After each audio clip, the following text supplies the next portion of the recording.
오늘 본문은 누가복음 22장 39절에서 46절입니다. 성경에서 우리는 예수님께서 기도하시는 모습을 찾아볼 수 있습니다.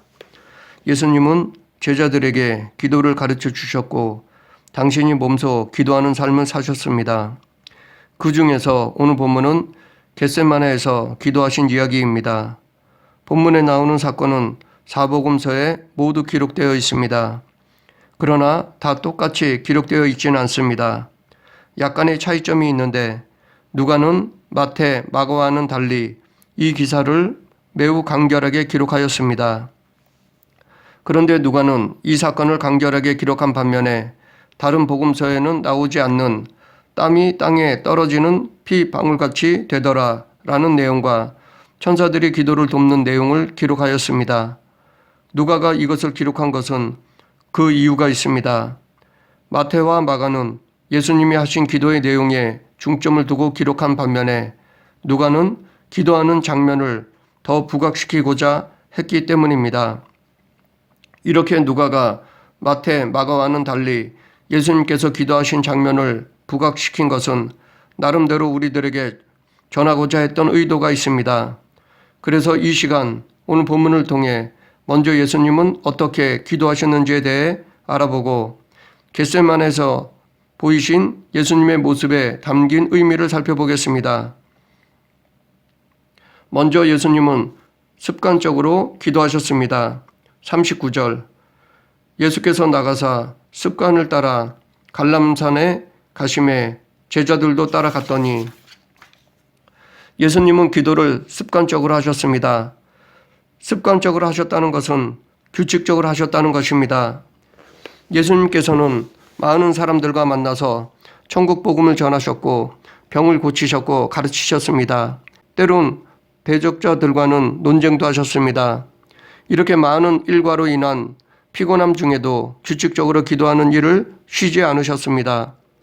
복음서에 보면 마가는 새벽 아직도 밝기 전에 예수께서 일어나 나가 한적한 곳으로 가사 거기서 기도하시더니 라고 기록했고 누가는 또 다른 곳에서 이때에 예수께서 기도하시러 산으로 가사 밤이 새도록 하나님께 기도하시고 라고 기록하였습니다.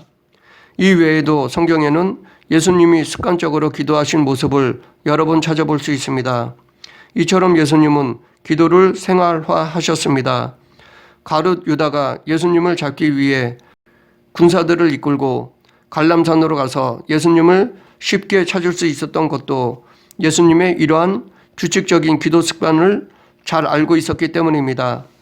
그렇다고 이런 이유로 습관적으로 기도하는 것을 부정적으로 봐서는 안 될 것입니다. 기도는 성도가 마땅히 해야 할 것이며 하나님께서 우리들에게 주신 은혜의 통로입니다. 계속해서 예수님은 하나님의 뜻을 구하셨습니다. 자기의 뜻이 아니라 하나님의 뜻을 간구하셨습니다. 42절 이르되 아버지여 만일 아버지의 뜻이거든 이 잔을 내게서 옮기시옵소서. 그러나 내 원대로 마시옵고 아버지의 원대로 되기를 원하나이다 하시니 예수님도 우리와 똑같은 인간이시기에 고난의 십자가를 피하고 싶었을 것입니다. 그러나 십자가를 지지 않게 해달라고 기도하지 않으셨습니다. 반대로 하나님의 뜻이 이루어지기를 간구하셨습니다. 여기서 예수님이 말씀하신 이 잔을 내게서 옮기시옵소서라는 말은 예수님께서 십자가를 거부하는 것이 아니라 하나님께서 당신의 백성을 구원하시는 방법이 십자가를 지는 것 외에 다른 방법이 있다면 그 다른 방법을 따르겠다는 의미입니다. 이것은 그만큼 예수님 앞에 놓인 십자가의 대속이 인간적으로 두려운 것이었음을 암시합니다. 그럼에도 불구하고 예수님은 결코 인간적인 자기의 뜻을 끝까지 주장하지 않으셨습니다. 예수님은 내 원대로 마시옵고 아버지의 원대로 되기를 원하나이다 라고 기도하심으로 자신의 뜻을 하나님의 뜻에 굴복시키셨습니다. 마지막으로 예수님은 형식적으로 기도하시지 않으셨습니다. 힘쓰고 애써 간절하게 기도하셨습니다. 44절 예수께서 힘쓰고 애써 더욱 간절히 기도하시니 땀이 땅에 떨어지는 핏방울같이 되더라. 힘쓰고 애써 기도한 이유는 죽음 앞에서 인간적으로 느끼는 두려움으로 인해 하나님의 뜻을 거스르지 않도록 하기 위한 것이었습니다. 하지만 더 근본적인 이유는 사단의 유혹에 넘어가지 않기 위함입니다.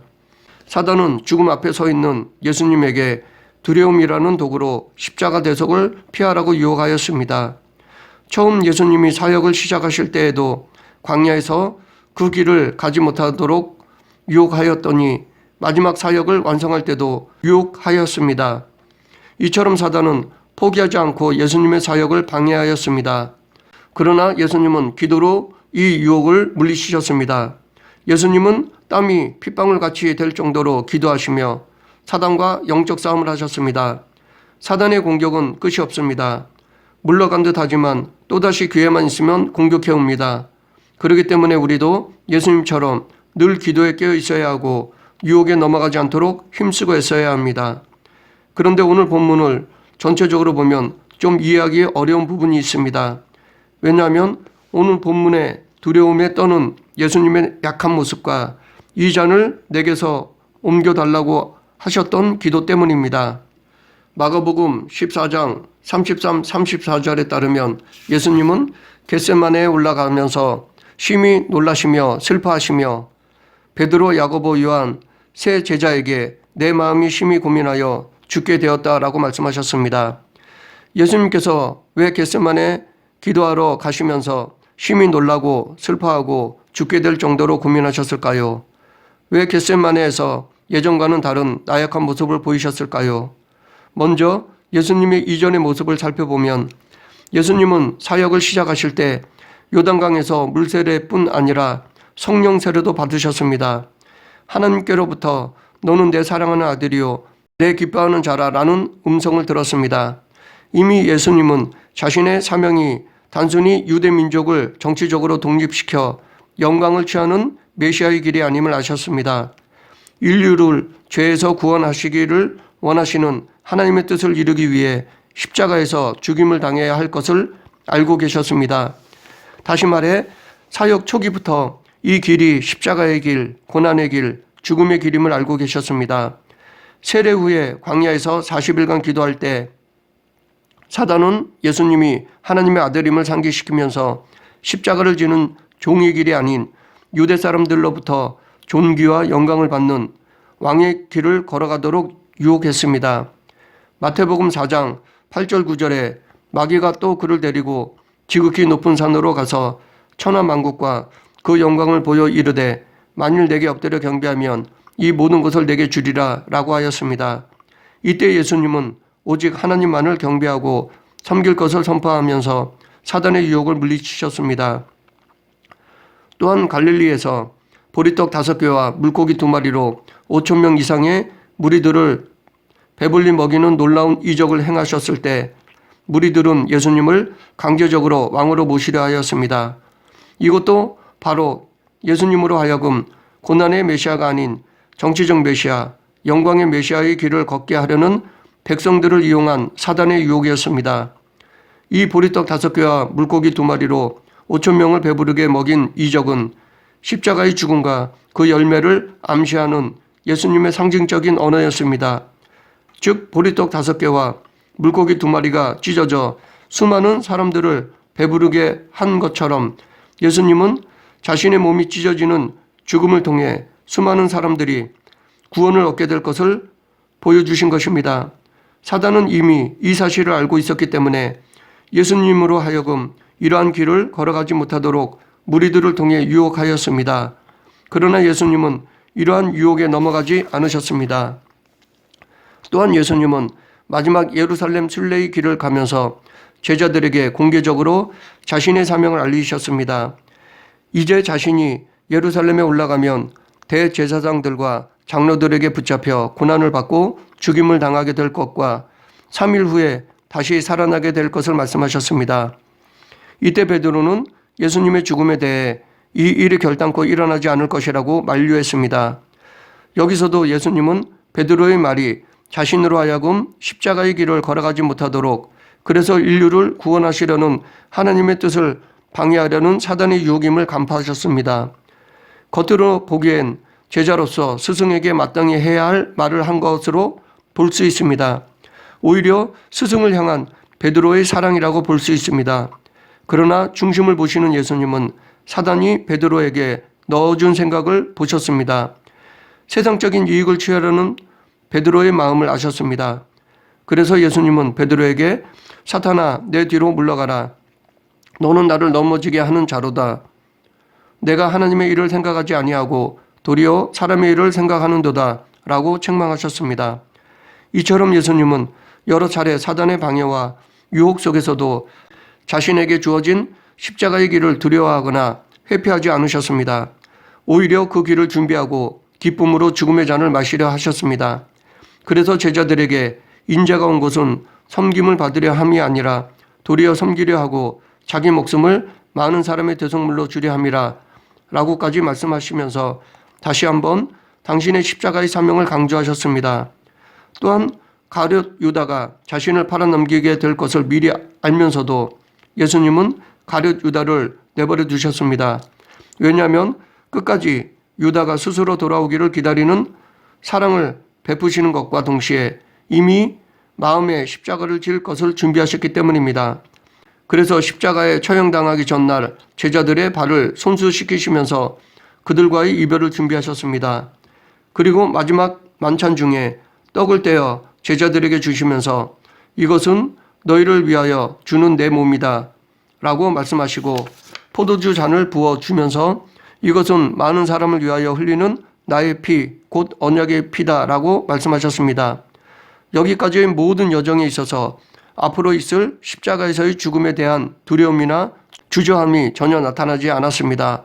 더욱이 마가복음 14장 26절에는 이에 그들이 찬미하고 갈람산으로 가니라 라고까지 기록하고 있습니다. 그런데 왜 정작 예수님께서는 겟세마네에서 두려워하고 슬퍼하고 죽을 정도로 고민하셨을까요? 왜 예수님은 아버지여 만일 아버지의 뜻이거든 이 잔을 내게서 옮기시옵소서라고 다른 방법을 구하는 기도를 하셨을까요? 겟세마네에서 기도하시는 예수님의 모습은 그동안 보여주신 것과는 정반대의 모습으로 보입니다. 그 전에 보여주신 담대함과 강건한 모습은 간대였고 나약하고 두려움에 쌓인 모습으로 비춰집니다. 여기서 우리는 예수님의 이중적인 모습을 발견할 수 있습니다.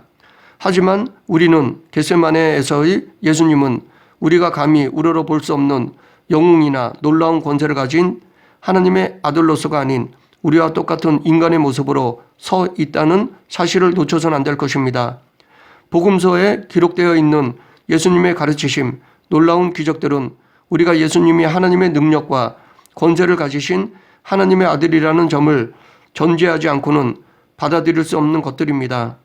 우리가 예수님을 하나님의 아들로 믿고 받아들일 때 우리는 이와 같은 놀라운 가르침과 기적들을 행하신 예수님을 받아들일 수 있습니다.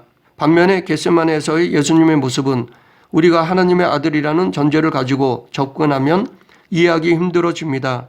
왜냐하면 겟세마네에서의 예수님은 사도 바울이 빌립보 2장 6절 이하에서 고백하고 있는 것처럼 하나님의 아들로서의 모든 영광과 권능을 다 포기하고 우리와 똑같은 인간의 모습으로 서 계신 것이기 때문입니다.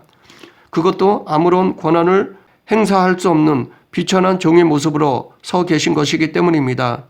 또한 히브리서 4장 15절의 말씀대로 예수님은 다만 죄만 없으실 뿐 지금 우리와 똑같은 연약함을 지니시고 우리와 똑같이 시험을 당하는 자로 서 계신 것이기 때문입니다. 만일 예수님이 겟세마네에서 우리와 다른 슈퍼맨으로 서 계셨다면 혹은 예수님이 겟세마네에서 우리와 동일치 할 수 없는 전능하신 하나님의 아들로 서 계셨다면 그런 신분으로서의 예수님은 우리를 대신할 수 없습니다. 또한 그런 신분으로 드리는 기도는 우리를 대신하는 기도가 될 수 없습니다. 또한 그런 신분으로 사단으로부터 받는 유혹은 우리를 대신해서 받는 유혹이 될 수 없습니다. 무엇보다도 그런 신분으로서의 죽음은 우리를 대신하는 죽음이 될 수 없습니다. 따라서 전지전능하신 분으로서의 예수님은 우리의 진정한 구원자가 될 수 없습니다. 우리의 죄값을 치를 수 없습니다. 그렇기 때문에 예수님은 겟세마네에서 자신의 모든 신적 신분을 다 내려놓으셨습니다. 철저한 인간의 모습이셨습니다. 우리와 똑같은 죽음 앞에 연약한 한 인간이 되셨습니다. 그러하셨기에 그런 기도를 하신 것입니다. 계속해서 우리는 만찬을 마치고 겟세마네에 오르시기까지 예수님에게 어떤 일이 있었는지 그리고 앞으로 어떤 일이 있을 것인지 살펴보아야 합니다. 3년 동안 예수님을 따라다녔고 세리마태를 놔두고 그의 똑똑함을 인정하여 믿고 회계장부까지 맡겼던 가룟 유다가 스승인 예수님을 배반하고 팔아넘겼습니다.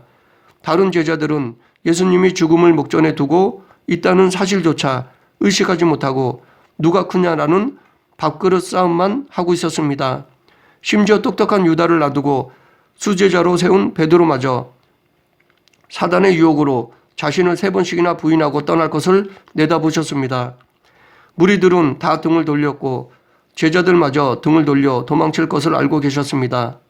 더욱이 하나님께서도 십자가에 매달린 자신을 철저히 버리실 것을 알고 계셨습니다.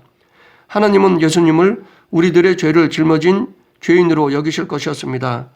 그래서 예수님은 하나님으로부터 철저한 심판을 받고 단절될 것이었습니다. 여기에 더하여 로마 군사들의 조롱과 채찍질과 견디기 어려운 고통들이 기다리고 있었습니다. 만일 우리가 이런 예수님의 입장에 놓였다면 어떻게 반응할까요? 우리가 예수님처럼 이런 상황을 앞두고 겟세마네에서 마지막 기도를 한다면 멋지게 기도할 수 있을까요?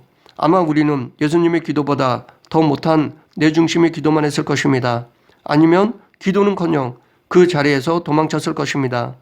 그러나 예수님은 그렇게 하시지 않으셨습니다. 예수님은 당신이 땀에 피가 섞여 흘릴 정도로 고민하고 매달려 기도하셨습니다. 비록 다른 방법을 구하기는 하셨지만 하나님의 뜻을 이루는 것에는 변치 않았습니다. 아주 간절히 기도하셨습니다. 그럼에도 하나님은 철저히 침묵하셨습니다. 조금도 예수님을 긍휼히 보시거나 자비를 베푸시지 않으셨습니다. 그런데도 예수님은 하나님에 대한 믿음을 저버리지 않았습니다. 오히려 자신의 바램을 완전히 포기하고 내 원대로 맛이 없고 아버지의 원대로 되기를 원하나이다 라고 하나님의 방법에 순종하셨습니다. 마지막 결정적인 순간에 자신을 포기하고 자신을 하나님께 전적으로 맡기셨습니다.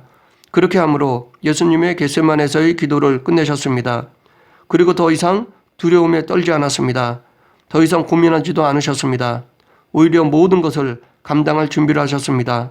그래서 자신을 잡으려 온 사람들을 피해 도망하지 않고 기다렸다가 그들에게 끌려가셨고 십자가를 지셨습니다.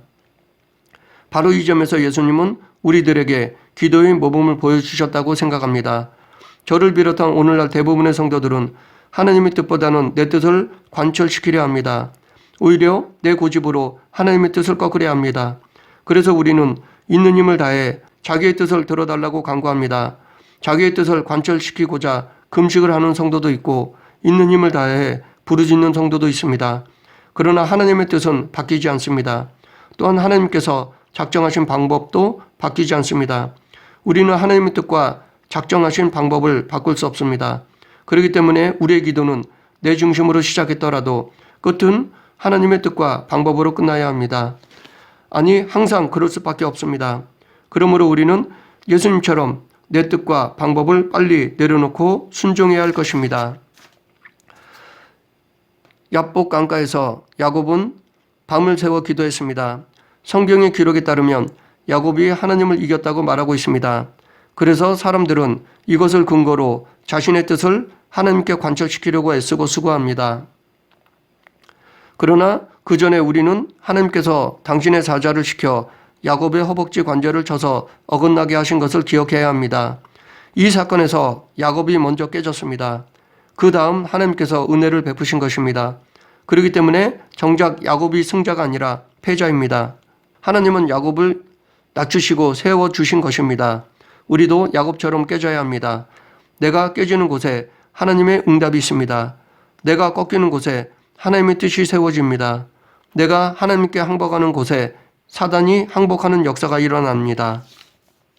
말씀을 정리하겠습니다. 예수님은 습관적으로 기도하셨습니다. 또한 자기 뜻이 아닌 하나님의 뜻을 구하셨습니다. 그리고 온 마음 다해 기도하셨습니다. 우리도 이렇게 기도해야 할 것입니다. 예수님은 우리의 죄를 대속하기 위해 한 인간으로서 겟세마네에서 기도하셨습니다. 십자가를 지시기 위해 우리와 똑같은 연약한 인간으로서 겟세마네에 오르셨습니다. 그러나 예수님은 기도로 두려움을 극복하시고 사단의 유혹을 물리치셨습니다. 그러므로 우리도 예수님을 본받아 기도로 육체의 연약함을 극복하고 사단의 유혹을 물리쳐야 합니다. 우리 모두 기도로 육의 연약함을 극복하고 사단의 유혹을 물리쳐 하나님의 뜻을 이루는 성도가 되길 간절히 축원합니다. 기도하겠습니다. 사랑과 은혜가 풍성하신 하나님 아버지, 예수님처럼 습관적으로 기도하는 성도가 되길 원합니다. 연약한 저희들을 붙잡아 주셔서 기도를 통해 두려움을 극복하고 사단의 유혹을 물리치는 성도가 되게 하여 주시옵소서. 예수님 이름으로 기도드립니다. 아멘.